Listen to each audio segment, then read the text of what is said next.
buenas tardes a todos y bienvenidos a este segundo homenaje a Carlos Fuentes 10 años después.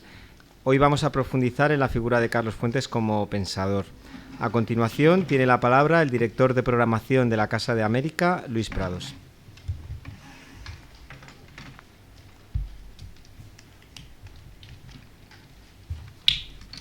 Buenas tardes, bienvenidas, bienvenidos a Casa de América. Muchas gracias por estar aquí esta tarde en el homenaje a Carlos Fuentes. Quiero saludar de manera particular a Gioconda Belli y su esposo Charlie y a los ponentes que van a ilustrarnos hoy y a comentar sobre la obra ensayística de Carlos Fuentes. Y en este aniversario de Carlos Fuentes, la Casa de América ha querido rendirle homenaje con dos mesas redondas. Una primera que se celebró el pasado martes, Carlos Fuentes narrador, y hoy otra sobre Carlos Fuentes pensador, en la que participan Fernando Iwasaki, Liliana Weinberg y Carlos Rubio Rosell.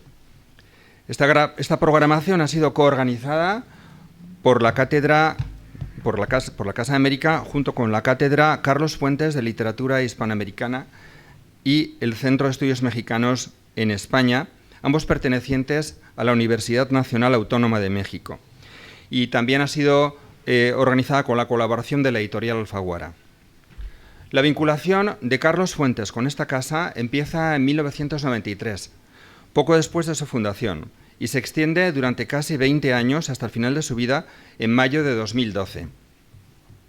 E incluye numerosos eventos, como la primera clase magistral de literatura impartida en esta casa, presentaciones de libros propios y ajenos, homenajes a otros importantes escritores hispanoamericanos, conferencias e intervenciones en foros y mesas redondas de diversa temática y otros eventos que demuestran no solo el señalado lugar que Fuentes ocupa en las letras hispánicas contemporáneas, sino también su extraordinaria generosidad intelectual y profesional con autores y creadores de lo que él llamaba, con expresión acertada y admirable, el territorio de la Mancha. En esta labor se distinguió siempre por su compromiso con la cultura literaria en lengua española, a ambos lados del Atlántico, y con la más amplia gama de expresiones y modalidades de nuestra cultura común a lo largo de varias generaciones. Por todo ello, la Casa de América celebra con gratitud y con orgullo este homenaje a Carlos Fuentes, con la certeza de que su obra narrativa y reflexiva permanecerá en nuestras bibliotecas y en nuestras memorias, y sus ideas servirán como punto de referencia para autores y lectores hispanoamericanos por muchas generaciones, hispanoamericanos y de todas las culturas. A lo largo de su rica producción narrativa, el gran escritor mexicano cultivó el ensayo crítico no solo sobre la literatura hispanoamericana, sino también sobre la cultura del Nuevo Mundo.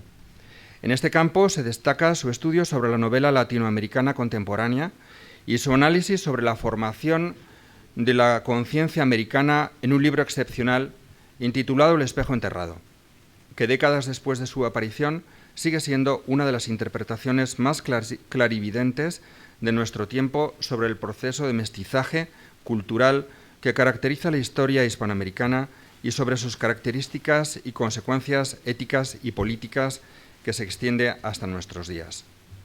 Les agradezco una vez más su presencia, les deseo que disfruten esta mesa redonda y muchas gracias.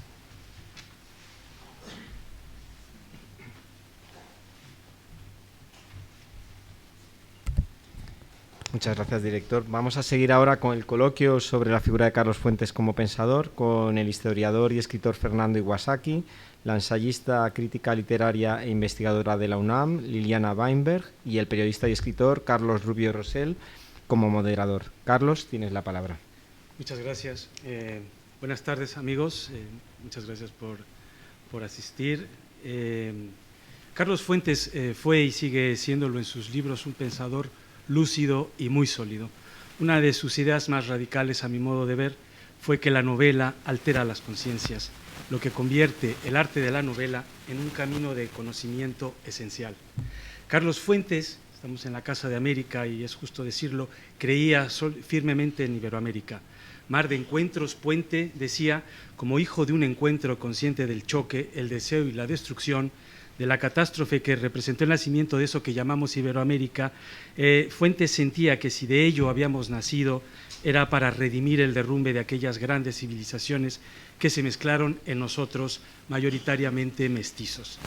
Carlos Fuentes entiende parte de nuestra cultura como una cultura interrumpida, consciente de su fragilidad y condenada a sucumbir de pura sorpresa, decía, pues las profecías se cumplieron y el otro llegó. El legado, señala Fuentes, es el debate iniciado por frailes como Bartolomé de las Casas o Antonio de Montesinos sobre el concepto de lo que desde entonces comienza a conocerse como derechos humanos y universales, pero también agrega toda una cultura del asombro, la ironía, la paciencia, la memoria y el rencor a veces. Para él, la creatividad de Condori, el indio arquitecto del Perú, del escultor mulato Aleix Jandiño de Brasil, de la poeta mexicana Juana de Asbaje, Sor Juana Inés de la Cruz. El barroco americano, decía Carlos Fuentes, suple los abismos de la utopía del Nuevo Mundo. En el nacimiento de las nacionalidades iberoamericanas, nos enseña Fuentes, vivimos sueños constitucionales y de independencia, con héroes como Bolívar, Juárez, San Martín. Tuvimos estatuas, apunta, gracias a ellos, pero desgraciadamente no se atajó la desigualdad y nacieron caciques, gracias a un aislamiento al que fuimos condenados en Latinoamérica. No obstante ese aislamiento, se dejó paso al surgimiento de una continuidad cultural de Iberoamérica, a una conciencia de la vigencia de una tradición, por un lado afroamericana, representada en gente como Wilfredo Lamb o Alejo Carpentier, indoamericana, en gente como Rufino Tamayo o Arguedas, euroamericana, Alfonso Reyes, Roberto Mata o Jorge Luis Borges, y señalaba a los dos más grandes poetas del siglo XX latinoamericano, el chileno Pablo Neruda y el peruano César Vallejo, al que yo añadiría al mexicano Octavio Paz. Chávez, Villalobos, Barragán, Niemeyer, Orozco Calo, Portinari, Soto, pero también gente que está en la cultura popular, como Cantinflas, Sandrini, Diachépolo, Agustín Lara, Carlos Gardel, Lucha Reyes o Celia Cruz. Al otro lado del Atlántico, sin embargo, está nuestra otra mitad, que es España, la de las tres culturas, judía, árabe, cristiana, la de Alfonso el Sabio y Fernando de Rojas, Cervantes y Velázquez, la realidad fundada en la imaginación, como acota Fuentes, Quevedo, Góngora, Goya y la crítica de la beatitud de la modernidad, la España de los primeros parlamentos europeos, León, Cataluña, Castilla, la de la Constitución Liberal de Cádiz y la España de la República Niña, como recordaba María Zambrano, asesinada por el fascismo en 1939. La España que habla con nosotros la segunda lengua occidental y la cuarta mundial. Con sus matices, la lengua nos une, decía Carlos Fuentes, y cito, somos, decía Carlos Fuentes, el territorio de la Mancha, manchados, impuros, mestizos, abiertos por fuerza a la comunicación, las migraciones, la confianza en nuestra aportación al mundo. Somos los escuderos de Don Quijote. Buenas tardes, Silvia. Nuestra primera escudera, pues, esta tarde es Liliana Weinberg, investigadora y catedrática de la Universidad Nacional Autónoma de México, crítica literaria y ensayista, Premio Alfonso Reyes, quien dedicará su intervención, y miembro de la Academia de la Lengua Mexicana, quien dedicará su intervención, centrará o comenzará su intervención a partir del libro de Carlos Fuentes, El espejo enterrado, publicado en 1992, el cual parte de una miniserie filmada cuyo guión escribió y presentó el propio Carlos Fuentes. Weinberg abordará en esta intervención temas como el lenguaje y el propio espejo. Muchas gracias, Liliana. Muchísimas gracias. Muchísimas gracias a la Casa de América, al Centro de Estudios Mexicanos en España de la UNAM, a la Cátedra Carlos Fuentes, también de la UNAM, por auspiciar esta posibilidad de recordar a Carlos Fuentes, con la alegría de estar con Silvia y con tantos amigos y amigas. El espejo enterrado, una biografía de nuestra cultura. El espejo enterrado ocupa un lugar singular en la producción ensayística de Fuentes y en la producción del ensayo latinoamericano todo. y lo confirma como uno de los más notables intelectuales de nuestra época. Esta obra se publicó en 1992, hace 30 años, para contribuir a la reflexión en torno a los 500 años del viaje de Colón y a partir de ello pensar la posibilidad de una comunidad iberoamericana apoyada en una tradición cultural, una lengua y un imaginario compartidos, así como reconocer nuestro perfil, nuestro destino y nuestro aporte al concierto de las naciones en una nueva etapa del orden mundial. Este ensayo se presenta a su vez como una biografía de nuestra cultura, de tal modo que la reflexión se ve permanentemente alimentada por la narrativa y el examen de la historia se pone en contrapunto con los recursos de la imaginación. La obra contó con innumerables traducciones y ediciones simultáneas y sucesivas, incluida una versión audiovisual a la que se refirió aquí Carlos, destinada también a mostrar nuestra tradición cultural, apelando a las posibilidades de poner en relación la palabra y la imagen. Se volvió a publicar en una segunda edición en 2010, acompañada esta vez por un valioso epílogo al conmemorarse el bicentenario del comienzo del proceso de independencia americana y el centenario de la Revolución Mexicana.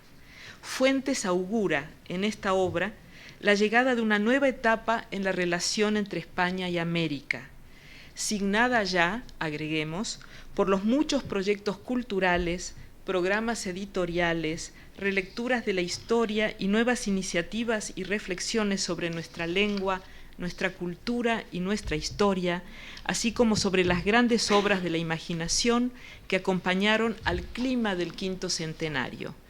Tal es precisamente el caso de esta propia Casa de América, fundada hace 30 años, donde hoy nos encontramos, y que tiene que ver precisamente con esta nueva etapa de tender puentes entre España e Hispanoamérica. Pocas veces el escritor, nos dice textualmente Carlos Fuentes, tiene la oportunidad de escribir la biografía de su propia cultura. Y al hacerlo así plantea de manera inmejorable su perfil como escritor e intelectual en cuanto a escritor. Conciencia crítica que incide en el espacio público y hace del ensayo el ejercicio de una inteligencia a la vez reflexiva, vinculante e imaginativa, que nombra, que apalabra, que trae al presente de la interpretación todos los tiempos, llama a comparecer al espacio del ensayo todos los territorios reales e imaginarios, retoma los distintos debates que acompañaron al tema de la relación entre España e Hispanoamérica y dialoga con los distintos interlocutores, pasados y presentes, que han pensado la historia y el destino de nuestra región, ya que, como el propio Fuentes lo afirma, es posible imaginar el pasado y es posible recordar el futuro. Inventamos lo que descubrimos, dice Fuentes, descubrimos lo que imaginamos. Carlos Fuentes ha dado muestras una vez más en esta obra de su dimensión como pensador y ensayista, una dimensión que está necesariamente ligada al quehacer del escritor, ya que su palabra es permanente afirmación de un modo literario del conocer. Esto es el ensayo en el siglo XX. El ensayo se afirma como un modo de conocer el mundo desde la creación, desde la práctica literaria, por el que el autor incide en el debate público desde la imaginación, apelando a herramientas creativas y críticas a la vez, y al modelo de la lengua y la cultura como zonas de encuentro y creación permanentes. Fuentes incorpora además al ensayo novísimos componentes, ya que, a la manera de su admirado Walter Benjamin, incluye un nuevo modo de traer a presente los sentidos cristalizados en objetos culturales o en obras de creación. Fuentes pone también en diálogo aquello que él mismo llamó, a propósito de Buñuel, la imaginación verbal y la imaginación visual. De allí que resulte particularmente afortunado pensar en el quehacer de Fuentes a partir de esta preciosa expresión de Quevedo: doy a leer mis ojos. Esto es el ensayo de Fuentes, dar a leer sus ojos. Este ensayo nos ofrece una nueva interpretación de la vida cultural hispanoamericana y traduce las nuevas condiciones de la relación entre España y América, apelando a una solución simbólica genial de Fuentes, ya que hace de la cultura, la lengua y la imaginación otras tantas claves para repensar el espacio iberoamericano y otorga a las soluciones estéticas un papel central en cuanto grandes modelizadoras de la experiencia cultural e histórica. A los cuellos de botella políticos, a los atorones económicos, a los conflictos sociales, Fuentes responde con una solución geopoética. Genial. Todo ello se evidencia en esta propuesta que Fuentes llama, como aquí dijo Carlos, el territorio de la Mancha, en que confluyen un nombre que nos abarca en lengua e imaginación sin sacrificar variedad o sustancia, diría Fuentes. Es una solución de pasado, de presente y de futuro que ve tanto hacia el momento de instauración del orden colonial, con las consecuentes pérdidas, pero también adquisiciones culturales y la tensa relación que por muchos siglos se dio entre España y América, y ve hacia el presente de los grandes logros y valores culturales en contraste con las contradicciones y cuellos de botella en el orden político, social, económico de nuestros días, a la vez que responde con una reflexión para el futuro a las nuevas condiciones en la literatura mundo y en los procesos de globalización y conformación de nuevos bloques, sensible a los cambios que se están dando en el campo literario y cultural y al nuevo papel que adquirieron a partir de estas fechas lengua, escritura, imaginación y reflexión. La imaginación y el lenguaje le dan realidad a la parte no escrita del mundo, dijo Fuentes. Se adelanta así a las nuevas concepciones de cultura que se habrían de dar en estas mismas décadas. La cultura ya no pensada como patrimonio pasivo, sino como recurso activo, como descubrimiento y como relacionalidad. La propia cultura funciona en el ensayo de Fuentes en dos niveles, como instituyente y como instituida, como principio estructurante y como objeto de reflexión. Por otra parte, como ha dicho Edward Said, cultura es aquello que nos pertenece, pero aquello a lo que también pertenecemos, nosotros mismos. El ensayista toma distancia crítica de ella para examinarla, aun cuando sabe que hacer la biografía de su cultura es también dibujar su propio retrato, verse en el espejo, escribir la propia vida al tiempo que inscribir la propia vida en la vida de su cultura. Fuentes hace en este libro una suma y una propuesta de interpretación de la historia cultural de España y América que no ha tenido parangón ninguno. Es una obra única, es un ejemplar único en esta vida, en esta posibilidad de escribir la biografía de nuestra cultura. Al tiempo que se detienen ciertos fenómenos decisivos, conceptos fuertes, obras clave, de tal modo que nos propone un recorrido por nuestra experiencia y una nueva propuesta de periodización, así como un nuevo trazado de mapas de sentido a partir de imágenes, momentos e ideas altamente significativos. Se tejen así diversas posibilidades de lectura, entre las que elegiré, a modo de ejemplo nada más, 4 rutas, muy brevemente, 4 rutas cardinales: el camino de los espejos, el camino de Colón, el camino del ensayo de interpretación y el camino de la Mancha. El primero de ellos, el camino de los espejos, anunciado desde el título, le permite asomarse a la hazaña renacentista de Colón, sin por ello dejar de reconstruir las condiciones culturales previas de las sociedades que se encontraron en 1492. ¿Cuál es entonces el espejo que Carlos Fuentes enterró y desenterró en su ensayo de 1992? Reflejo y representación, objeto cultural, símbolo poderoso, imagen artística recurrente incluso en su propia obra. Pensemos en los espejos de Terra Nostra, por ejemplo. herramienta de búsqueda intelectual, el espejo es capaz de concentrar imágenes y abrir la mira a infinidad de dimensiones. Permite poner en relación una obra específica con toda una constelación creativa y crítica, y permite además a Fuentes despertar la vida congelada en las imágenes y cristalizaciones culturales para hacer un escrutinio de las cosas, llevarlas a su plenitud de sentido y abrir los significados, convertido el espejo en guía de su indagación imaginante y crítica, así como en símbolo del encuentro de culturas. El espejo es a su vez uno y múltiple, comprende los 1001 ejemplos de la vida de la cultura a uno y otro lado del Atlántico, desde el caso americano de los espejos enterrados en el sitio de Tajín, Veracruz, lugar de origen de la familia de Carlos Fuentes, que servían en la prehistoria para guiar el viaje de los muertos, o el espejo mítico en que Quetzalcóatl vio por primera vez con terror su propia cara reflejada, hasta aquellos espejos que muestran las distintas etapas del poblamiento de la península ibérica.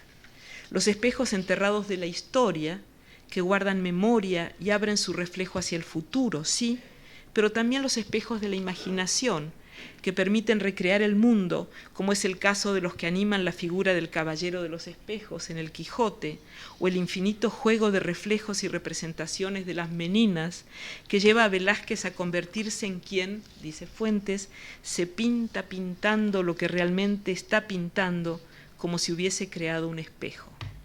O el espejo de la imaginación como la única verdad, capaz de reflejar pero también de generar nuevos efectos de realidad, que celebra tanto en la obra de Francisco de Goya como en las operaciones creativas propias de una cultura de contraconquista, tanto en la obra de José Guadalupe Posada como en la de José Luis Cuevas. Y cómo no recordar aquí que en el Museo Reina Sofía está la famosísima Muerte en bicicleta, la calavera en bicicleta de José Guadalupe Posada, que ilustra, que hace espejo con el texto de Fuentes. El ensayista se asoma al espejo para hacer el retrato de su propia cultura y en él descubrir su propio rostro. Es también el elemento que permite el reconocimiento de mí mismo en el otro y del otro en mí mismo, tú y yo, nosotros y los otros. De este modo, nuestro escritor entabla un vínculo con sus lectores a través de la constitución de un nosotros abierto e incluyente. Me conmueve la recurrencia del término nosotros en el espejo enterrado, que le permite también entablar un vínculo fuerte con sus lectores a través de la constitución de una comunidad de reflexión y destino.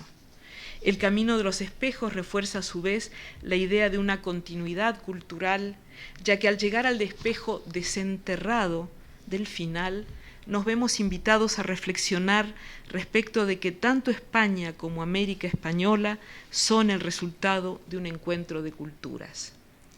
Dice así Fuentes que, en efecto, pocas culturas del mundo poseen una riqueza y continuidad comparables. En ella nosotros, los hispanoamericanos, podemos identificarnos e identificar a nuestros hermanos y hermanas en este continente. Por ello resulta tan dramática nuestra incapacidad para establecer una identidad política y económica comparable. Sospecho, sigue Fuentes, que esto ha sido así porque con demasiada frecuencia hemos buscado o impuesto modelos de desarrollo sin mucha relación con nuestra realidad cultural.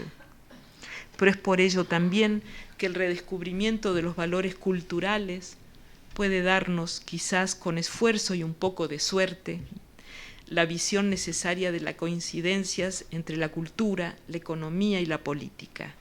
¿Acaso esta sea nuestra misión en el siglo XXI?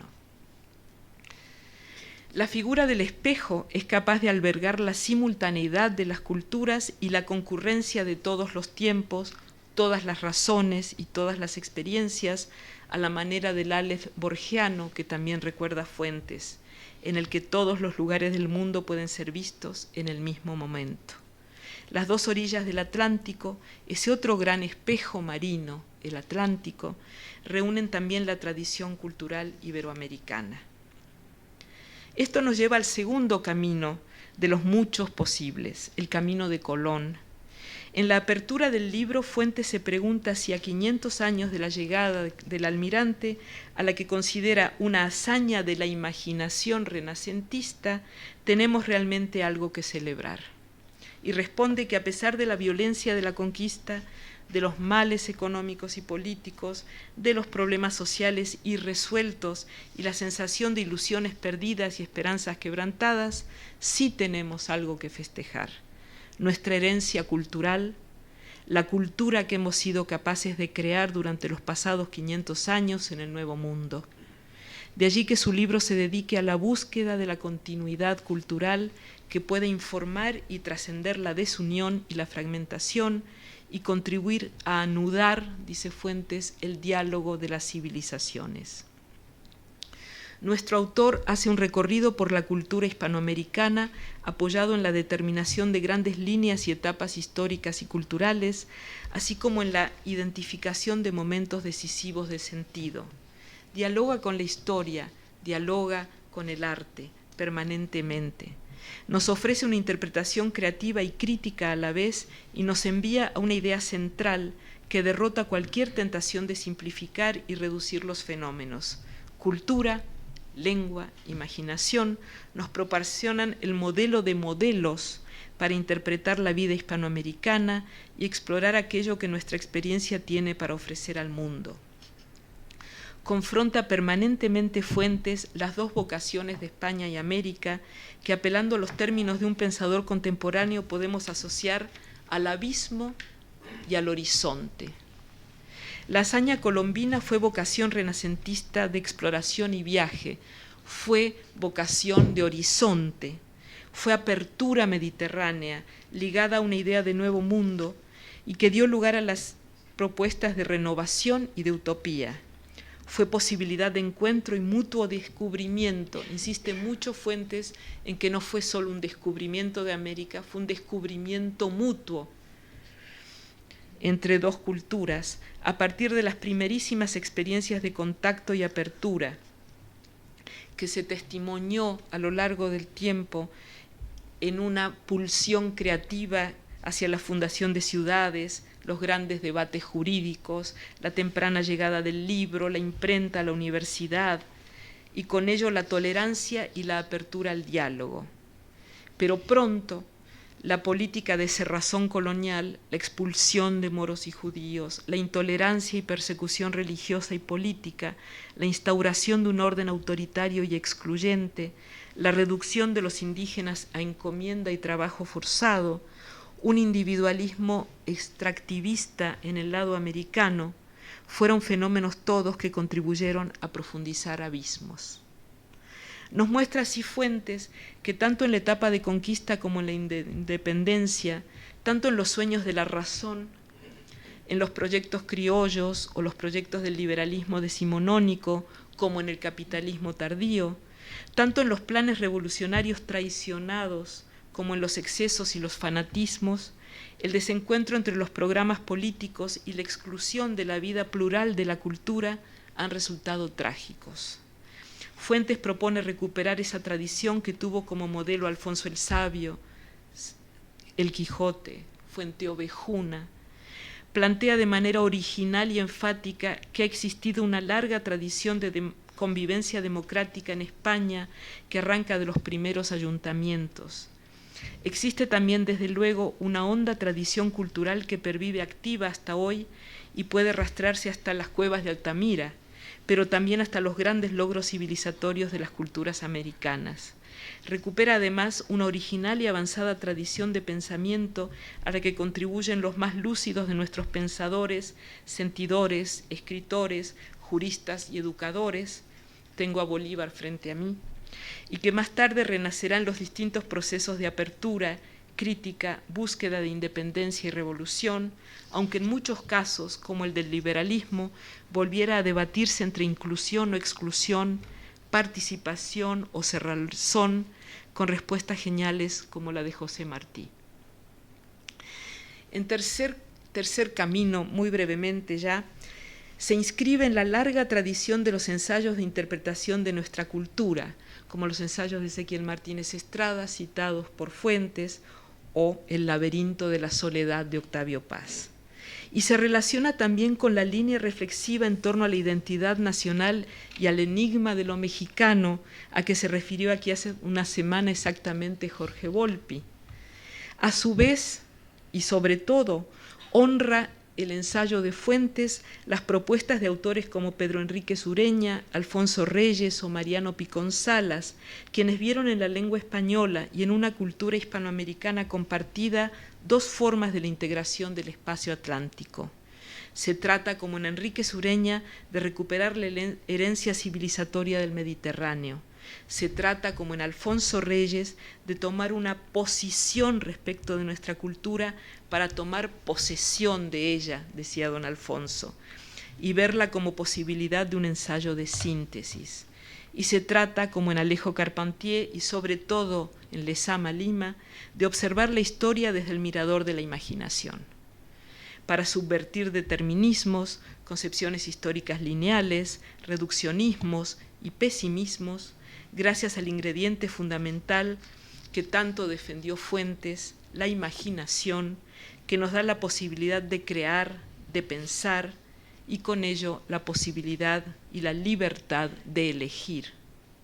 Por fin, al colocar la tradición de La Mancha y la figura de Cervantes en el centro mismo de su interpretación, esta obra de Fuentes abre también una vía de diálogo con los grandes ensayos de Unamuno y Ortega, que reinterpretan la cultura española a partir de la clave del Quijote.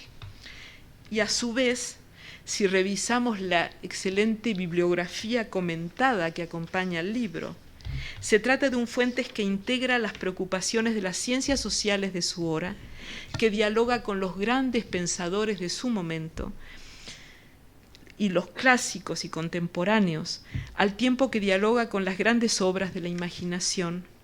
En rigor, la combinatoria de todos estos elementos a la hora de la reflexión nos da la posibilidad de asistir al leer a Fuentes y, como quería José Gaos, el gran filósofo del exilio, asistir al pensar del pensador, al escribir del escritor, como una inmensa fortuna que nos deparan siempre los ensayos vivos en plena ebullición creadora de Carlos Fuentes. Cierro mi intervención con El Camino de la Mancha, el lugar de la lengua y la imaginación en que desembocan esta y muchas otras reflexiones.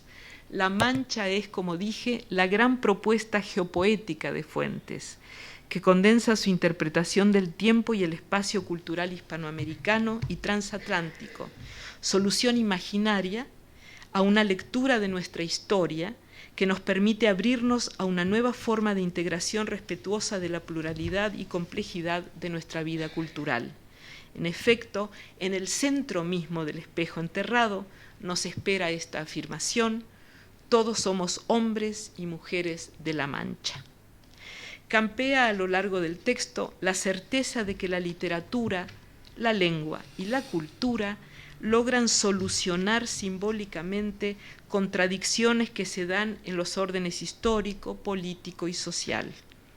Recordando los versos de Neruda, podemos afirmar que el oro de la lengua, el oro de la cultura y de la creación superan en última instancia a la fuga del oro, al extractivismo y las imposiciones del poder político y económico.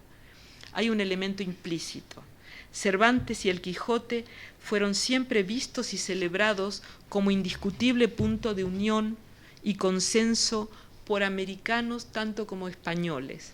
Fue el punto de unión, de encuentro de todos nuestros grandes artistas y pensadores, nuestra veneración por el Quijote.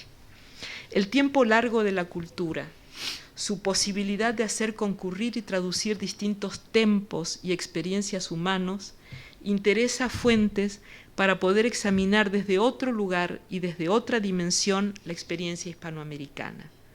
Es así como en una gran síntesis a la que concurren las dimensiones del escritor, el nombrador, el nominador que fue Fuentes, el pensador que fue Fuentes, propondrá un tratamiento creativo e imaginativo del concepto de cultura, lengua, literatura, que desembocará en el territorio de la Mancha, el territorio donde transcurre un libro, el libro hecho territorio, el lugar que todos los miembros de una cultura compartida, el lugar donde todos los miembros de una cultura compartida nos leemos y nos reconocemos.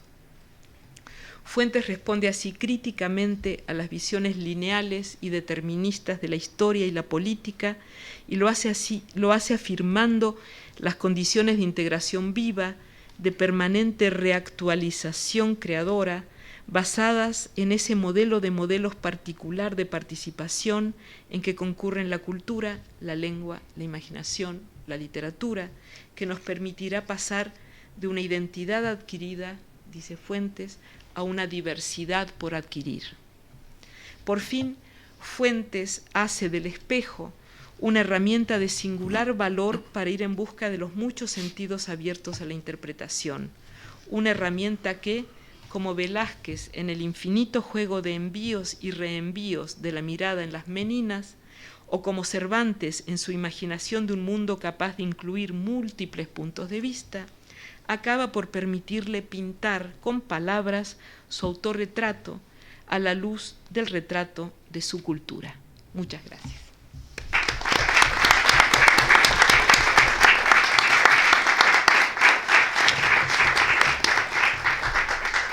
Muchas gracias, Liliana. Excelente exposición que hay que agradecerte en esta interpretación del espejo enterrado.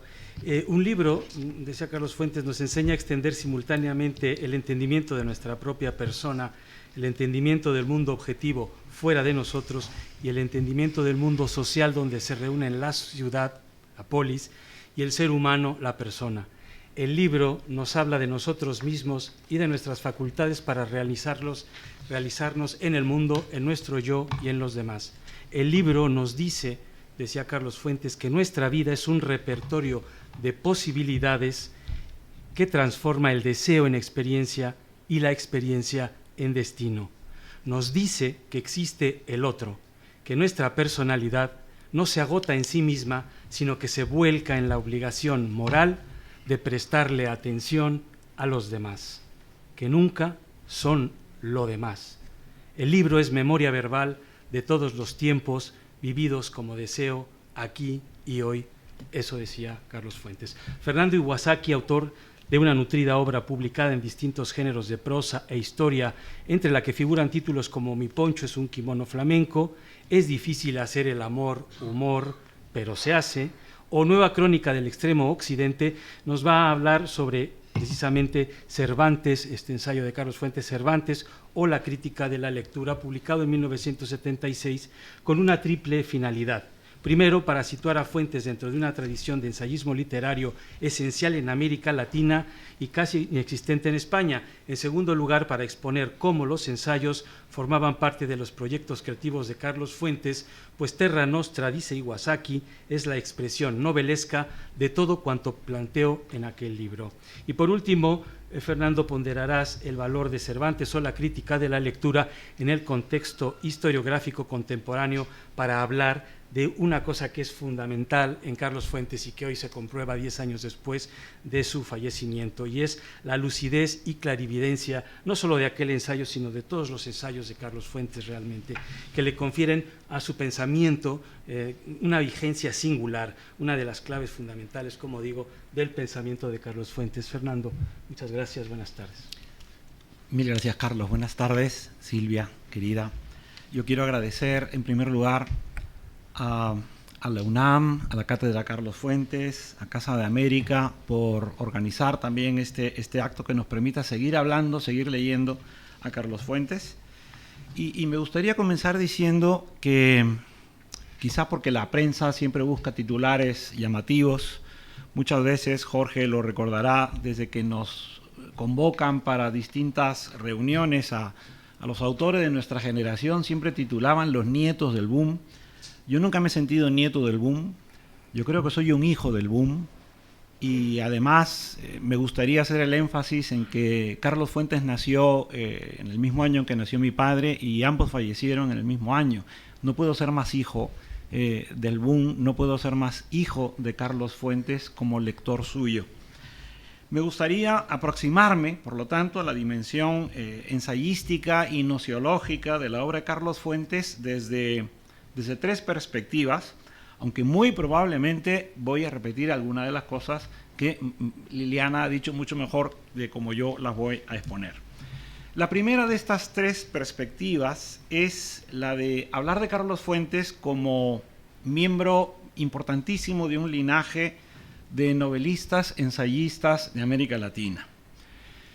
A diferencia de España, donde abundan los poetas que han escrito novelas, y hago el énfasis, muy buenas novelas, pienso por ejemplo en Felipe Benítez Reyes, en Carlos Marsal, en Manolo Vilas, que los considero esencialmente poetas, pero que además han escrito muy buenas novelas, y también en España, donde existen en menor medida grandes ensayistas, pero que también han escrito muy buenas novelas, pienso por ejemplo en Fernando Savater. En cambio, en América Latina existe un extraordinario linaje de escritores, de creadores, podría decir, que son al mismo tiempo pensadores, que son novelistas y que son ensayistas, que son creadores y que son pensadores. Entonces, me gustaría partir de aquí. En España, y tengo que explicar porque he partido de una afirmación de que, a diferencia de, creo que en España este fenómeno no se ha reproducido con el mismo vigor y fortaleza que en América Latina, porque aquí en España las colaboraciones en prensa, que además son pagadas, cosa que es importante recordar, las colaboraciones en prensa han fagocitado a los ensayistas, o en cualquier caso han desviado lo que podríamos llamar la ambición ensayística de muchos narradores, porque se han quedado limitados en un ámbito de columnismo, de articulismo, que es de gran calidad, pero que no necesariamente el articulista piensa en el ensayo, como en cambio en América Latina sí muchos libros de ensayo escritos por creadores han sido concebidos. En España muchas veces se confunde el pensamiento con la opinión. Y yo diría que hoy en día, con los foros y los chats que existen en los medios de comunicación que están colgados en Internet, sobre todo, mucha gente ya prefiere ni arriesgarse a exponer su pensamiento en los medios de comunicación. Y yo creo que esto no ocurre en América Latina, o no ha ocurrido durante muchísimo tiempo, aunque quiero decir que hay excepciones extraordinarias. Para mí Javier Cercas y Marta Sanz, por ejemplo, sí podrían estar dentro de esta tradición de creadores, pensadores, novelistas, ensayistas. Pero por otro lado, en América Latina, prácticamente desde Sarmiento hasta Juan Gabriel Vázquez, podríamos hablar de un linaje de escritores que han mimado por igual su obra creativa y su obra ensayística. Tenemos a Borges, tenemos a Piglia, tenemos a Sábato, tenemos a Villoro, por supuesto a Paz, tenemos a Mario Vargas Llosa, tenemos a Jorge Volpi ahí sentado al final, tenemos a Elena Poniatowska, a Ana Lucía Portela, a Lina Meruane, Cristina Rivera Garza. Es decir, yo podría hacer una lista infinita. Tenemos a Gioconda Belli. Esta ambición siempre ha sido una ambición que ha crecido por igual, la ficción y la no ficción, la narrativa y el pensamiento. Dentro de esa tradición, Carlos Fuentes, para mí al menos, ocupa un lugar central, un lugar emblemático, porque Carlos Fuentes escribió obras maestras concebidas desde el comienzo como un ensayo, no como la suma sucesiva de una serie de artículos publicados en revistas o en prensa, reunidos con un criterio más o menos transversal. Fuentes siempre pensó, concibió sus obras de pensamiento, de ensayo, como lo ha explicado Liliana, como un desarrollo verdaderamente poderoso de su pensamiento. La segunda perspectiva que quiero exponer sería la de Carlos Fuentes como lector de ensayo, como lector de obras de pensamiento. Porque a menudo olvidamos que un creador, un escritor, lo es sobre todo porque es un lector. Y Carlos Fuentes fue un lector fastuoso. Si nos aproximamos a cualquiera de sus obras, tanto de narrativa, de ficción, como de ensayo y de pensamiento, podemos advertir el gran lector que fue Carlos Fuentes.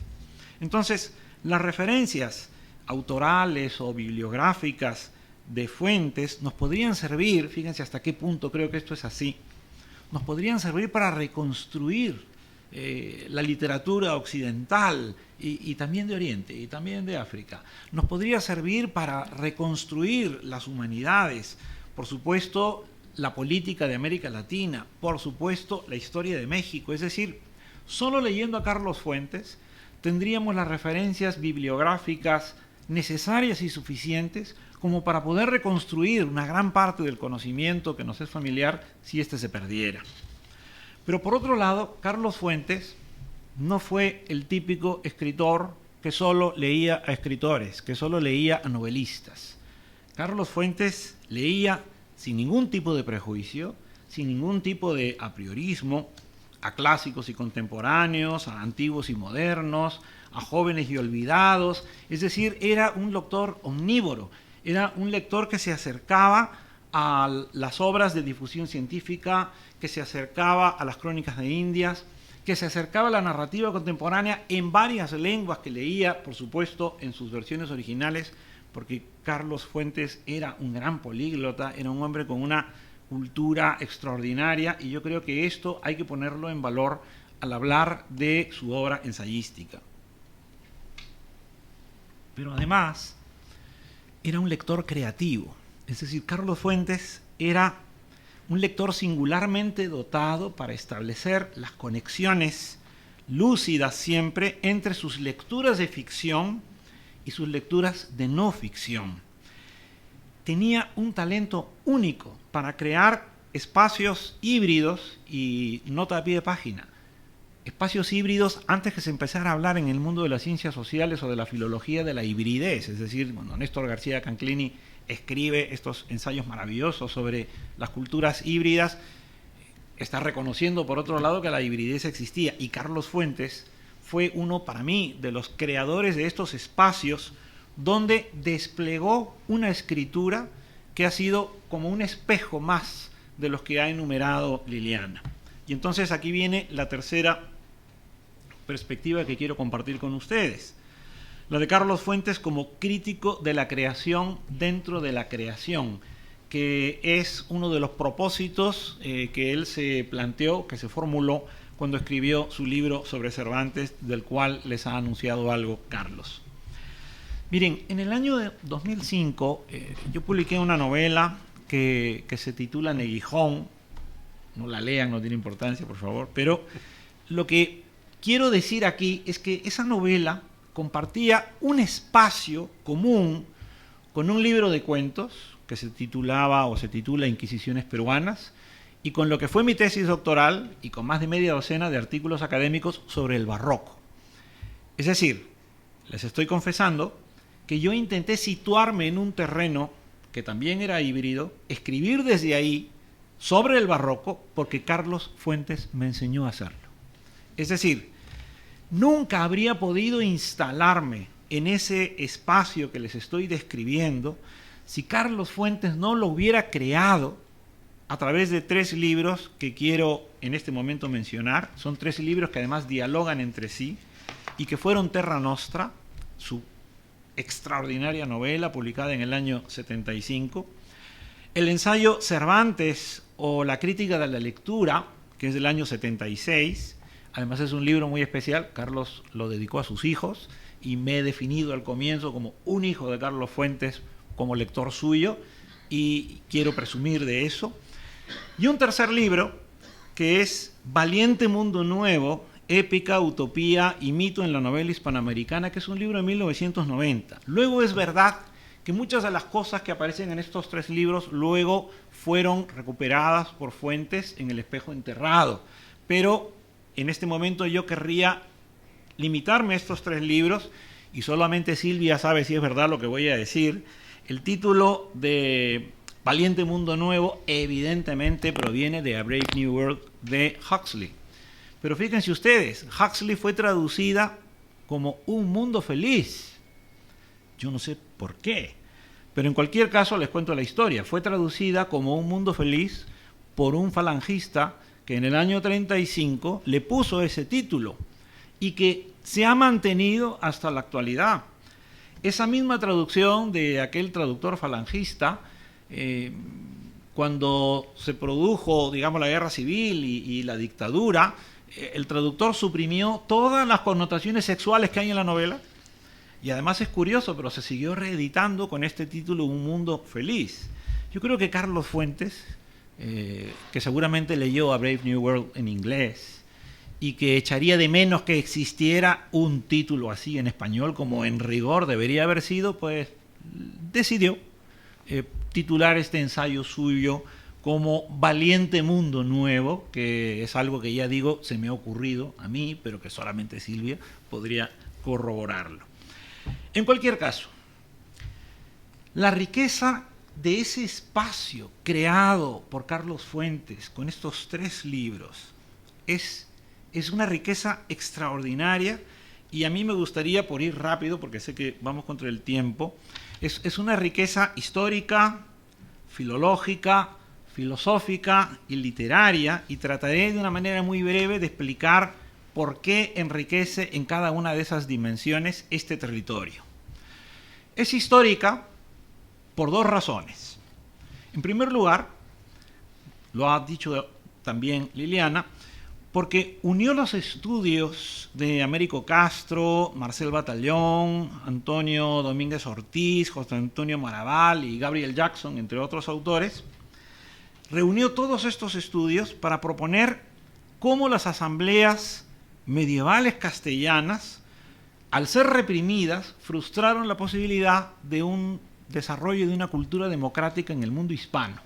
Miren, yo he regresado de Quito anoche, de un congreso sobre las independencias de América que organizó la Universidad Andina Simón Bolívar, y una de las ponencias estrella de ese congreso fue la de un medievalista andaluz, el profesor Miura, donde trataba de mostrar cómo estas asambleas castellanas fueron el antecedente de las juntas de gobierno, pues de Quito, de Chuquisaca, de Chile, de todos los países hispanoamericanos, que cuando se produjo la invasión de Napoleón a comienzos del siglo XIX, 1808, pues fueron el comienzo de, digamos, todo el movimiento de independencia. Hoy un historiador pues no estaría leyendo a Carlos Fuentes, y a mí lo que me parece interesantísimo es que Carlos Fuentes, desde su posición como escritor, como ensayista, ya nos habló de esto cuando escribió aquel libro y lo publicó en el año 76. Y en segundo lugar, me parece que es una dimensión histórica que se enriquece porque las intuiciones que Carlos Fuentes tuvo acerca del barroco como una cultura dogmática, finalista, funeraria, pero al mismo tiempo carnavalesca, pues estas intuiciones han sido corroboradas por quienes luego, con el paso de los años, han investigado esas épocas. Para el caso de México, pienso, por ejemplo, en los estudios de Solange Alberro y en los estudios de Roger Bartra, que hoy en día, con consulta de archivos y con lectura de fuentes a las que probablemente Fuentes no accedió cuando escribió aquel ensayo, han llegado a esas conclusiones. Y a mí me parece que eso es de una poderosa clarividencia que quiero rescatar. Y en segundo lugar, en España también, Fernando Rodríguez de la Flor, en sus estudios sobre el barroco, pues también ha sido capaz de corroborar todo aquello que Carlos Fuentes, en aquel breve ensayo, fue capaz de anunciar. Por ejemplo, hoy hay muchísimos libros publicados sobre la melancolía en Cervantes, sobre la melancolía en el Siglo de Oro, sobre la melancolía y la asedía, como se le llamaba, en aquella época del siglo XVII. Bueno, pues Carlos Fuentes ya lo había anunciado, quizá con otras palabras, pero yo creo que es importantísimo hacer hincapié en esas intuiciones tan poderosas que han sido corroboradas por los estudios contemporáneos. En segundo lugar, la riqueza es filológica por otras 2 razones. Podríamos enumerar varias, pero en fin, yo voy a tratar de hacer siempre 2 propuestas. En primer lugar, porque Carlos Fuentes, en esta novela y en esos 2 ensayos, propuso que se podía producir un encuentro entre lo que él consideraba que eran las dos corrientes fundacionales de la narrativa latinoamericana. Primero, la épica y el mito, y segundo, la utopía y el barroco.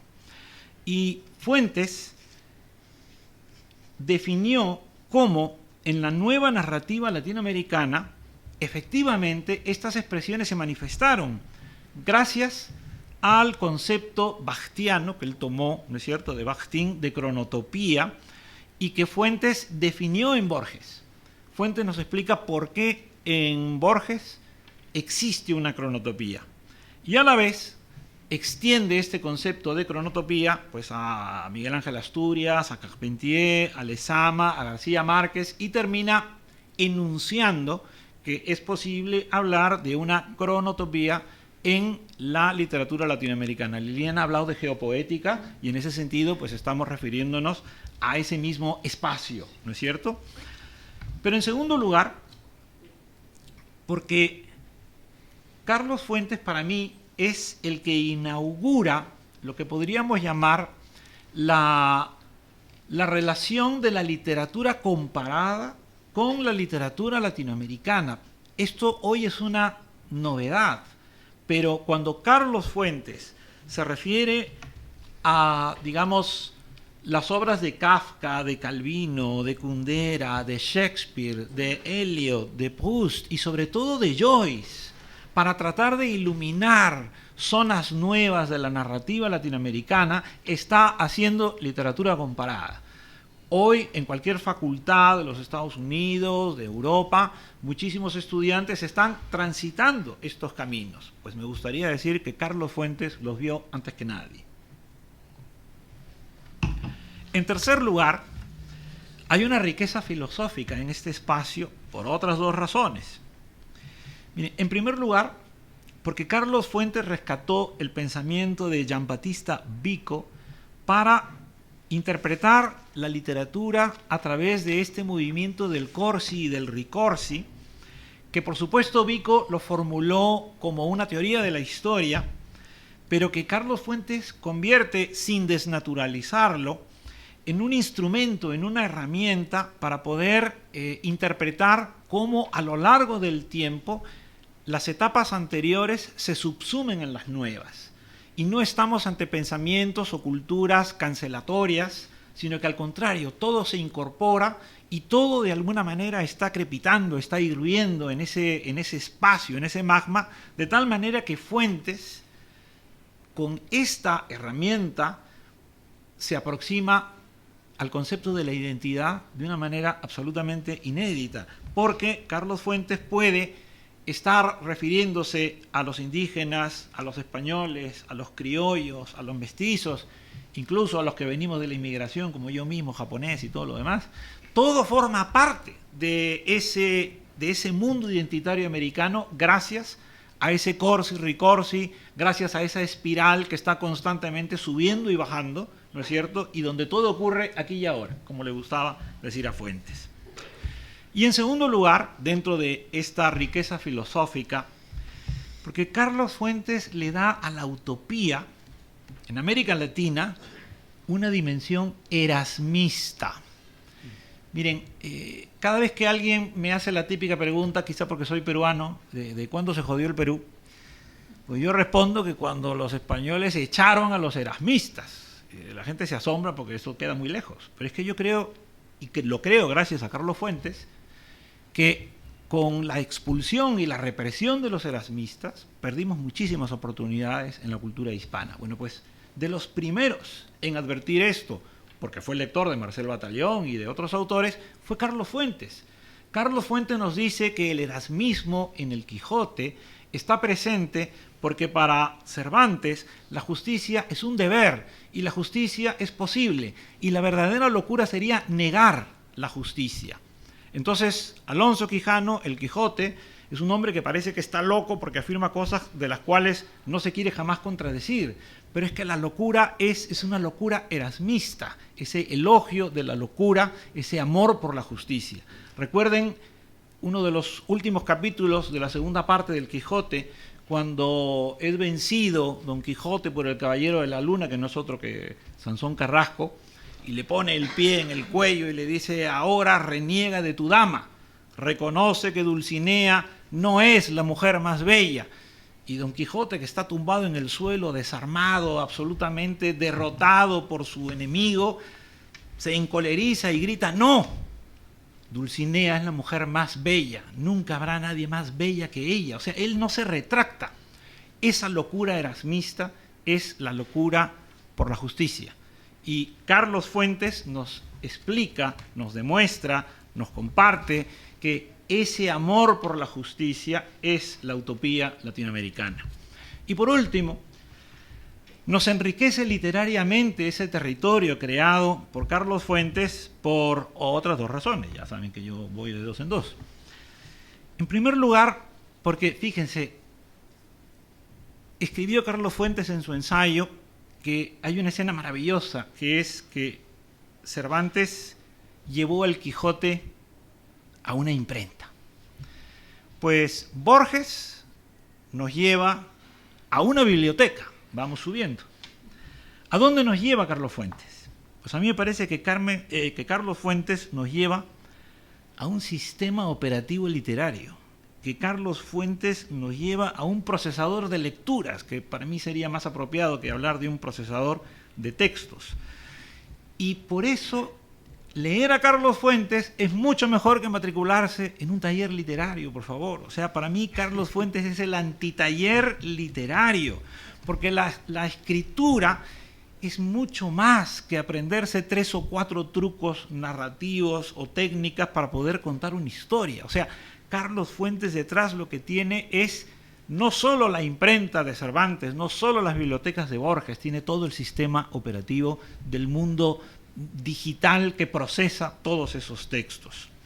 Aunque el mercado no demande eso, aunque hoy en día una novela como Terra Nostra probablemente no sería una novela tan celebrada. Yo agradezco muchísimo que haya existido esa época en la que los lectores se precipitaban sobre una novela como Terra Nostra, sobre Rayuela, sobre 100 años de soledad, sobre Conversación en la catedral. Estoy absolutamente convencido de que ahora los editores les dirían: quítale 100 páginas, elimina a este personaje, o no ambientes esto en tal sitio. ¿Por qué? Pues porque ya estamos pensando en cuántos seguidores tiene un escritor en sus redes sociales, a este le publico. Yo insisto, para mí el espacio creado por Carlos Fuentes es un espacio literario y lector.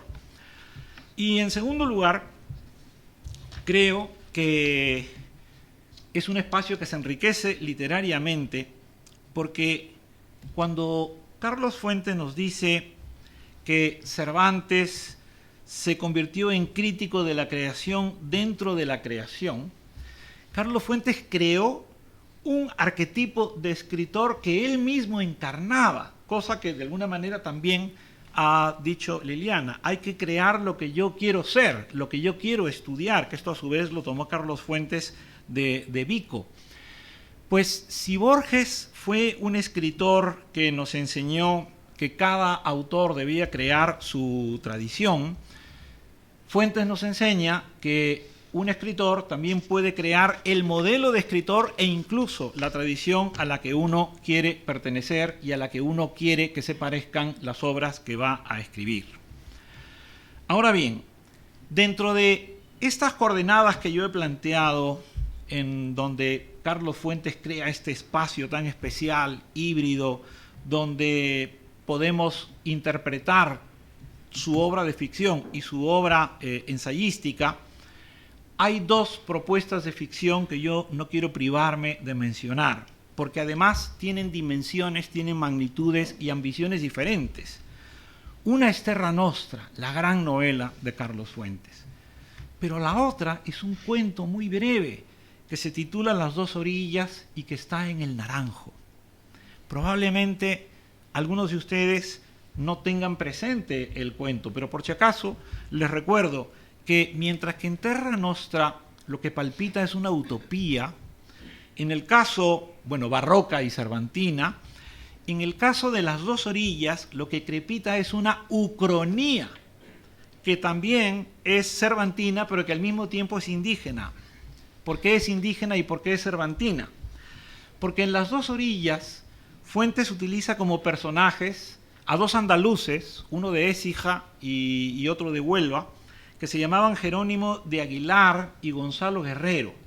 ¿Qué tenían en común ambos?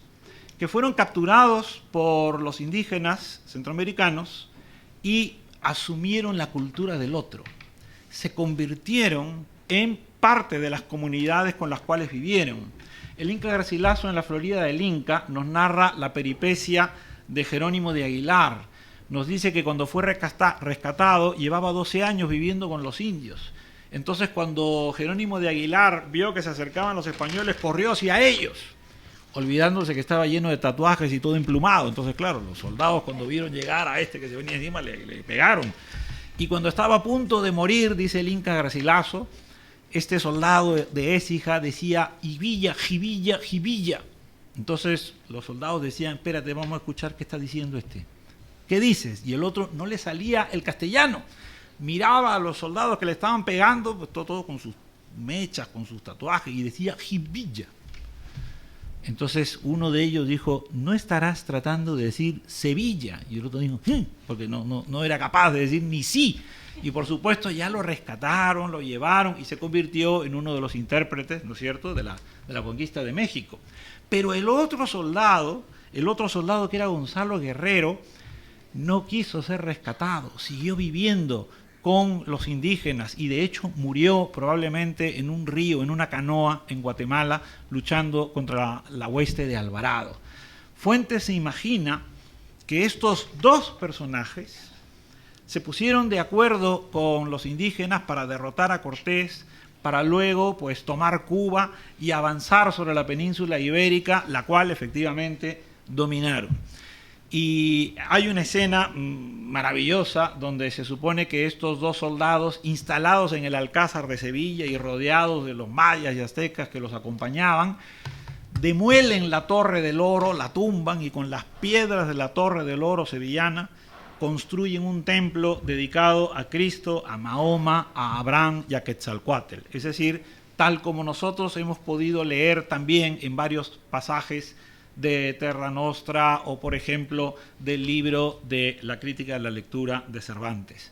A mí me parece que tenemos que tomar este modelo de Carlos Fuentes para escribir en esta línea. El único que lo ha hecho es un francés, se llama Laurent Binet, y publicó en el año 20 una novela que se titula Civilizaciones, donde el Inca Atahualpa, por supuesto, regresa, vence a Pizarro y hace todo este mismo recorrido que describe Carlos Fuentes en El Naranjo y toma la península ibérica y lo detienen pues poco más o menos que entrando a Francia, igual que Carlos Martel pues detuvo en Poitiers a los musulmanes.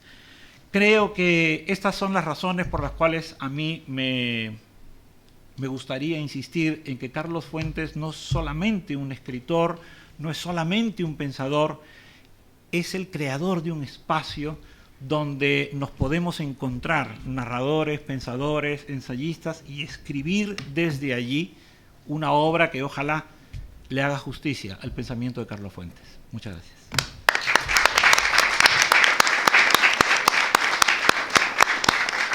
Muchas gracias, Fernando.